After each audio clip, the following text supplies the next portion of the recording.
And for more on just how important China's trade relationship with Latin America is for the future, we turn to Richard McColl, a podcast host and political analyst. Thanks so much for joining us.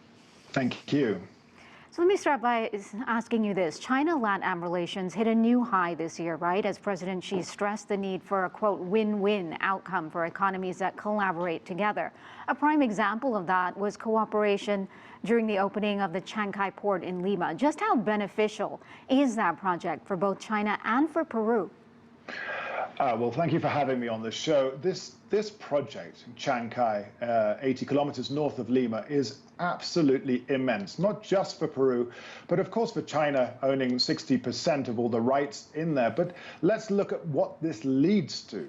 This stands to benefit not just Peru, but also other governments and other countries and their trade in the region. Ecuador, Colombia, Peru, and of course Chile will all benefit from this port. And of course the extension of that, as of course you mentioned that Xi Jinping was in Brazil for the G20. Well, there is of course that conversation about the I would say, continent railroad connecting the Brazilian coast to Chancay. So we can see this as, well, China is seeing the opportunity, and indeed, Latin American governments are very pragmatic. They need infrastructure.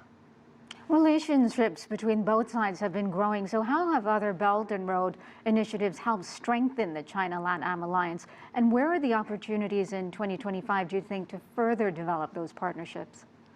Well, what we're looking at right now are the expansion and extension of trade and diplomatic agreements between countries in the region and, of course, China. And these agreements include agriculture, renewables being a key source as well, and, of course, infrastructure. If you look I mentioned, of course, the railroad across Brazil into Peru, but in Colombia at the moment, there's the Chinese company doing the metro in Bogota.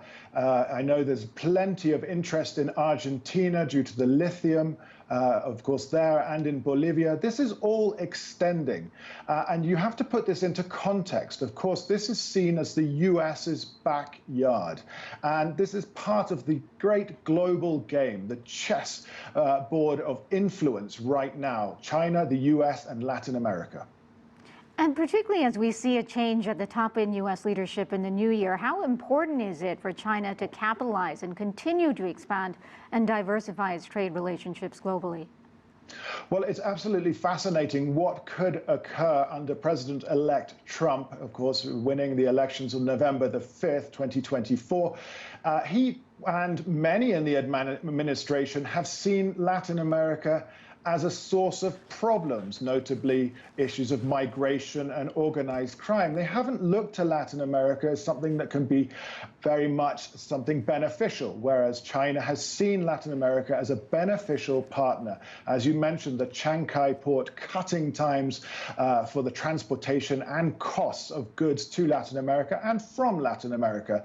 And when you look at what China promises infrastructure. China promises a degree of progress and, of course, short and middle to long-term investment, whereas the US have been looking at long-term soft power, such as combating climate change. Important. Of course, it is important, but you're not seeing the results straight away.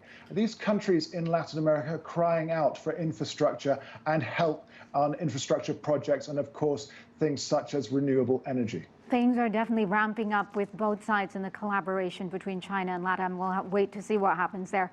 Thank you so much for your perspective today, Richard McColl, and happy holidays to you. To you too. Thank you.